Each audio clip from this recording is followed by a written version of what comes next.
ओम नमो भगवते वासुदेवाय। श्री सुखदेव जी कहते हैं, हे परीक्षित, जब वासुदेव जी भगवान श्री कृष्ण को नंद और यशोदा जी के पास छोड़कर लौट आए, तब नगर के सभी दरवाजे पहले की तरह बंद हो गए। इसके पश्चात नवजात शिशु के रोने की आवाज सुनकर द्वारपालों की नींद टूट गई। वे तुरंत ही कंस के पास गए और देवकी के संतान होने की बात कही। कंस तो बहुत व्याकुलता और घबराहट के साथ इसी क्षण की प्रतीक्षा कर रहा था। द्वारपालों की बात सुनते ही वह तुरंत सूती ग्रह की तरफ झपटा। इस बार तो मेरे काल का जन्म हुआ है, यह सोचते सोचते कंस सूती ग्रह की तरफ भागा। मार्ग में कई जगह लड़खड़ाते लड़खड़ाते गिरते गिरते बचा। वह अत्यंत भयभीत था। बंदी गृह में पहुंचकर उसने देखा कि देवकी के एक कन्या हुई है। देवकी ने कंस से बड़ा विनम्र निवेदन किया कि मेरे भाई, ये कन्या तो तुम्हारी पुत्री के समान है, तुम्हें इसका वध कदापि नहीं करना चाहिए। श्री सुखदेव जी कहते हैं, कन्या को अपनी गोद में छुपाकर देवी देवकी ने बड़ा विनम्र निवेदन किया, परंतु कंस बड़ा दुष्ट था।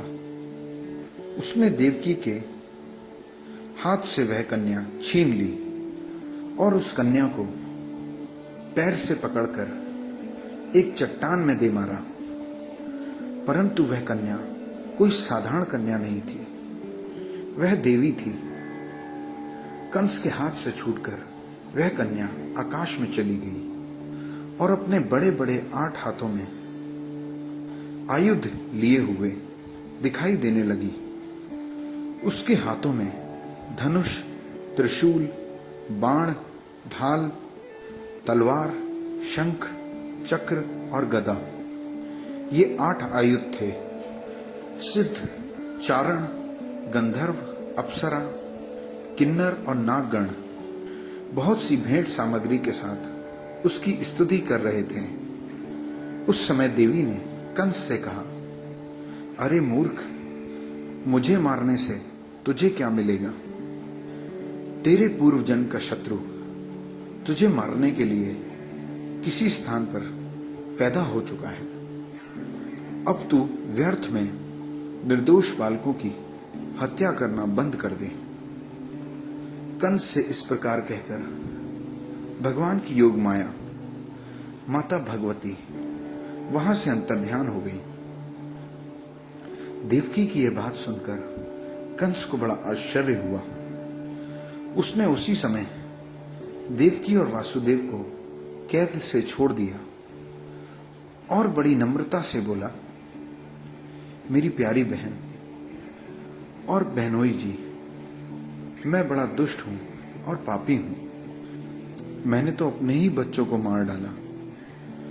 पता नहीं अब मुझे किस नरक में जाना पड़ेगा। केवल मनुष्य ही झूठ नहीं बोलते, विधाता भी झूठ बोलते हैं। उसी पर विश्वास करके मैंने अपनी बहन के बच्चे मार डाले। मैं कितना पापी हूं। बहन, तुम अपने पुत्रों के लिए शोक मत करो, उन्हें तो कर्म का ही फल मिला है। जिसे मिट्टी के खिलौने बनते और टूटते रहते हैं, परंतु मिट्टी में कोई बदलाव नहीं आता, वैसे ही शरीर का बनना बिगड़ना तो चलता ही रहता है, परंतु आत्मा पर इसका कोई प्रभाव नहीं पड़ता। जो लोग इस बात को नहीं मानते, वे अपने शरीर को ही आत्मा मान बैठते हैं। इसी कारण जन्म मृत्यु के चक्कर में पड़े रहते हैं।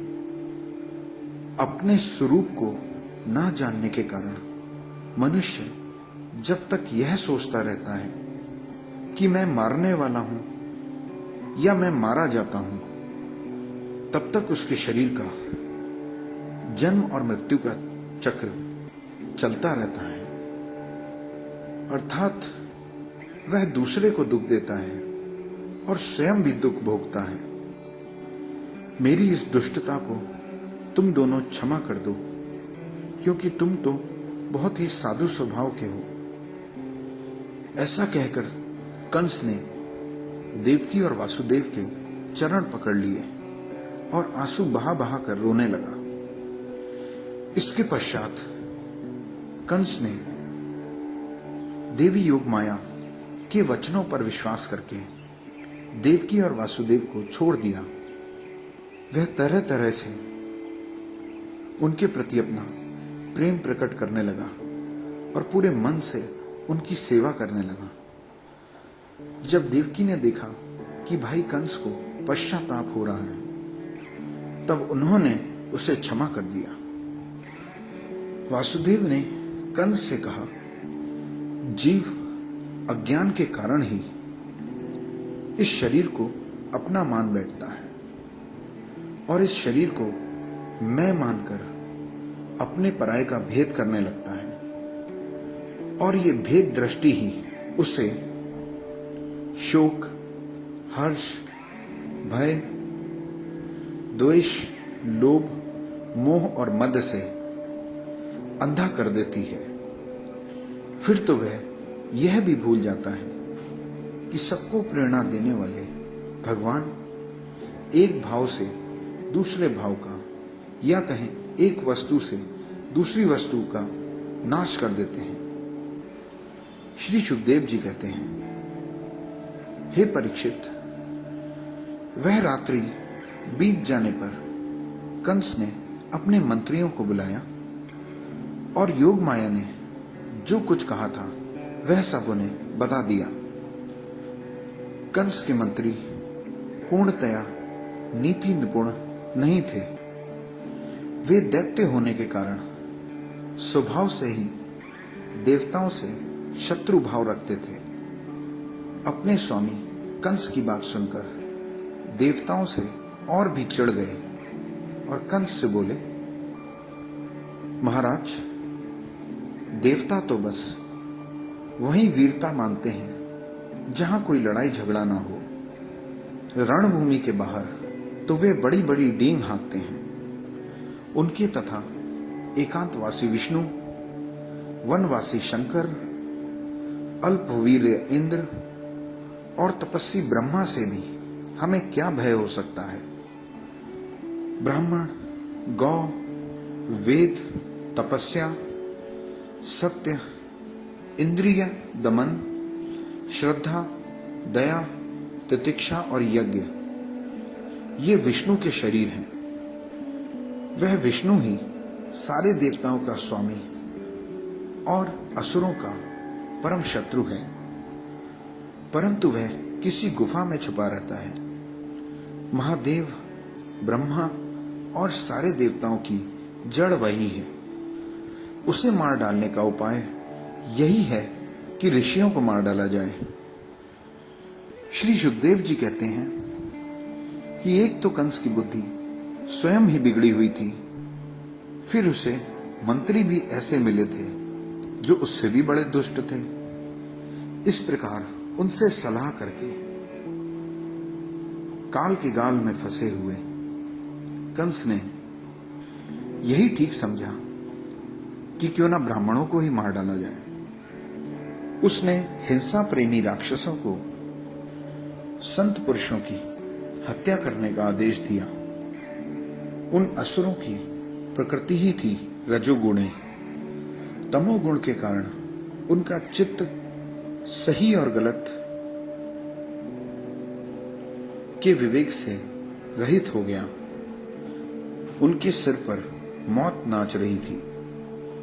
यही कारण है कि उन्होंने संतों से द्वेष किया। हे परीक्षित, जो लोग महान संत पुरुषों का अनादर करते हैं, उनका वह कुकर्म उनकी आयु, लक्ष्मी, कीर्ति, धर्म, लोक परलोक, विषय भोग और सबके सब कल्याण के साधनों को नष्ट कर देता है।